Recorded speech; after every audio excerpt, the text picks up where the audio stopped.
ሄርሜላ በላሹ አንጀቴን በላሹ በላሹ አንጀቴን በላሹ አብራም ጥሎሽ ሲሄድ የትኛው ወርጋድ ሲበላሽ ማየት እፈልጋለሁ። እንግዲህ ምንድነው የሚወጣሽ? ምን ልታረጊ ነው? እንግዲህ አብርሃም ይኸው ትላንትና በተናገረው መሰረት አዲሷ ሴት እንግዲህ በእቅፍ ውስጥ በሌላ እቅፍ ውስጥ ገብቶ መጥቷል። ልክ ከአንቺ ጋር እንደመጣው ልክ ከአንቺ ጋር ተለጣጥፎ እንደመጣው ማለት ነው። ከአንቺ ጋርም እኮ እንደዚሁ አንቺ እየጨፈርሽለት እየዘንፈሽለት መጣሽ። ከዛ እንደዚሁ አቅፎሽ ነበር ፎቶ የፖሰተው። አይ አንጀቴን በላሽኝ። አሁንስ አዘልቀመ ትንሽ ነው የቀረኝ ማለት ነው። እንግዲህ የዋገሽና ያገኘሽው ምንም አታሳዝኝኝ። አውቄ ነው አንጀቴን በላሽኝ ያልሽ። አንጀቴን ነው ያራሰኛ አብርሃም ማለት ነው። ምክንያቱም እየነገርንሽ ነበር ይሄ ወንድ አይሆንሽም፣ ለሩቲ ያልሆነ ለአንቺ አይጠቅምሽም ብለን ስነግርሽ ይሆነኛል፣ አብርሃም ያፈቅረኛል፣ ከአብርሃም ጋር ሆናለሁ፣ ሽማግሌ ልክልኛል ጤጤ ስትይ ነበር። እሰይ ይበልሽ።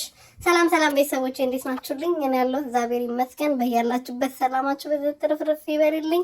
ለዚህ ቤት ለዚህ ቻናል አዲስ የሆናችሁ ሰብስክራይብ እያደረጋችሁ ቤተሰብ እንድትሆኑ በትህትና እየጠየቁኝ፣ አበጋዝ እንግዲህ ትናንትና በተናገረው መሰረት ቃሉን ጠብቆ ለሄርሜላ ማሳየት ያለበትን ነገር አሳይቷል ማለት ነው። ዛሬ ልዕልታችን እዚህ ቆሻሻ የሆነ ስራ ውስጥ እንደማናይ ተስፋ አደርጋለሁ። ጸሎት አድርጉ፣ እኔም ጸሎት አድርጋለሁ በሃይማኖታችሁ ማለት ነው። ሩትዬ እንዳትመጣ እኔ እንድትመጣ አልፈልግም። ምክንያቱም ይሄ አብርሃም የሆነ ልክስክስ የሆነ ወንድ ማለት ነው እሷ ጋር መቆም የለበትም። ሩትዬ ከዚህ በኋላ አብርሃምን መንካት የለባትም፣ ማቀፍ የለባትም።